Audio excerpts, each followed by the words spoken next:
Alors nous voici ici dans le Grenat, qui est la grande salle de l'archipel.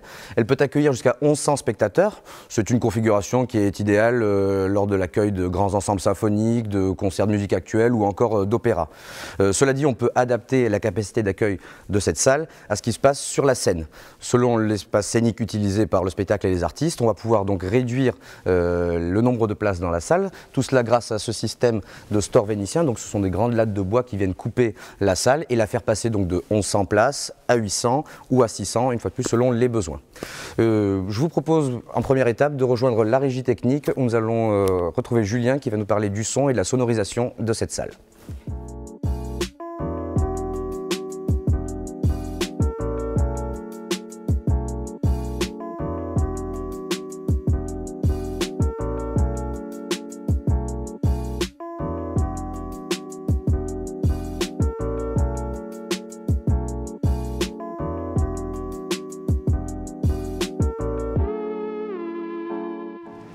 Alors voilà, donc les amplis. Il y a 5 amplis en tout pour la diffusion principale, 3 amplis pour les retours, ce qui me permet de mettre jusqu'à 6 retours sans rajouter d'autres amplis. Et donc le principe, c'est que le son, là, il sort de la table de mixage qui était dans la cabine, ça arrive ici, et là on relie. Donc pareil, je veux qu'en 1, je rentre dans l'ampli 1, qui est ici. Et donc on a les entrées des amplis. Après, tout ça c'est les sorties des amplis qui vont aller vers les enceintes.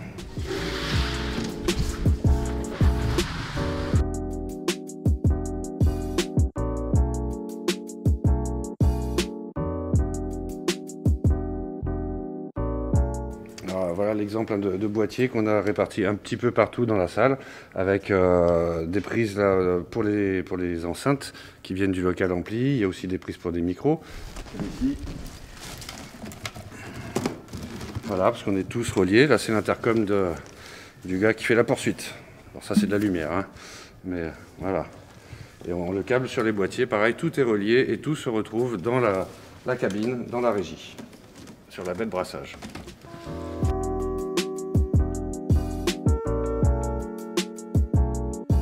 Alors dans le son, il y a toujours un signal, une source. Une source, ça va être un micro, ça peut être un lecteur CD. Ça peut être, là, dans le câble tout de suite, c'est un enregistrement sur l'ordinateur. Donc ça, c'est la source. Et après, on veut que ça sorte dans les oreilles du public ou des musiciens par les enceintes. Donc pour tout ça, ça passe par une table de mixage qui permet de régler, de mixer, c'est-à-dire de mettre la voix un peu plus forte, un peu plus faible, de mettre plus de graves ou d'enlever les aigus, tout ça. Et donc c'est pareil, la table de mixage, il y a des entrées et il y a des sorties. Donc les sorties, c'est là où ça va aux amplis, comme on a vu précédemment, et ensuite aux enceintes. Et tout ça, ça passe par ici. Voilà, donc un truc bien barbare, on dirait les vieux standards téléphoniques des années 50, avec du coup les sources. C'est-à-dire qu'ici, c'est des micros, j'ai 32 micros. C'était un projet qu'on a fait récemment. Les 32 micros, hop, ils reviennent, et là, c'est les entrées dans ma table de mixage. C'est-à-dire que j'ai relié 32 micros qui étaient sur le plateau, à la table de mixage, et ensuite ici en rouge c'est les sorties de la table de mixage, en fait rouge et vert, et ça va ici dans des amplis, ici dans des enceintes, ça peut aller des fois dans des systèmes de boucle à induction pour les sourds et les malentendants. Donc voilà, la table de mixage permet d'envoyer, de faire un son pour le public, mais de faire aussi le retour pour le batteur, pour le chanteur, pour tout ça, de faire des rappels pour le balcon, d'envoyer le son aussi dans des enregistrements, de répartir tout ça, tout ce son.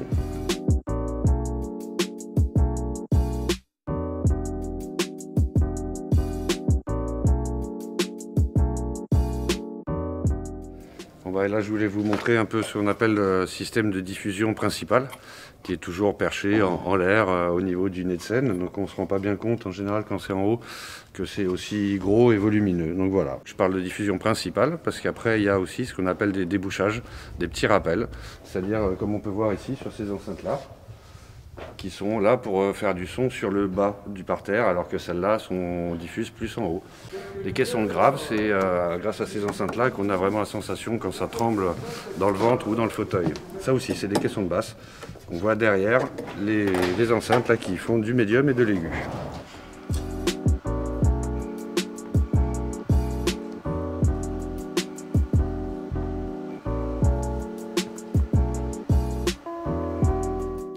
Très bien, maintenant on va quitter le Grenat pour rejoindre la cage de scène et Julien qui va nous parler de machinerie et de techniques de spectacle.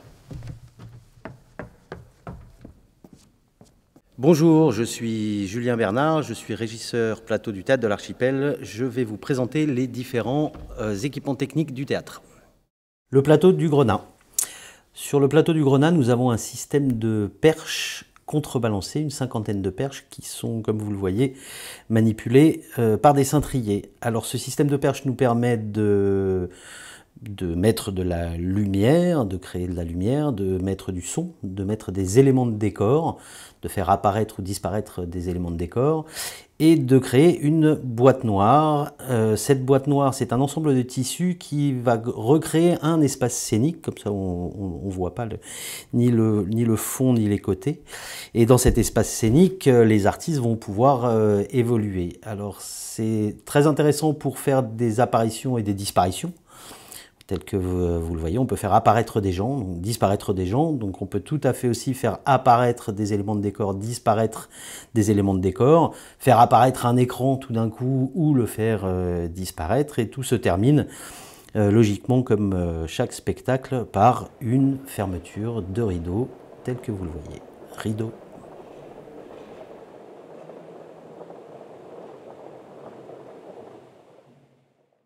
Sous nos pieds, les dessous de scène du Grenat, qui est essentiellement un espace de stockage, qui est détrapable sur toute sa surface, pour nous permettre de faire apparaître des éléments de décor ou des personnes, ou disparaître des éléments de décor et des personnes.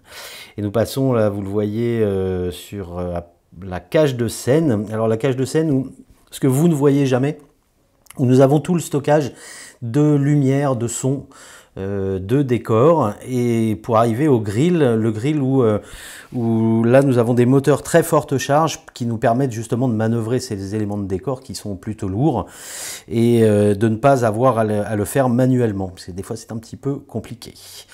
Et voilà, la cage de scène. Autre élément de machinerie important au Grenat, le proscenium. Le proscenium est une plateforme en avant-scène montée sur des vis sans fin qui s'appelle un système Spiralift.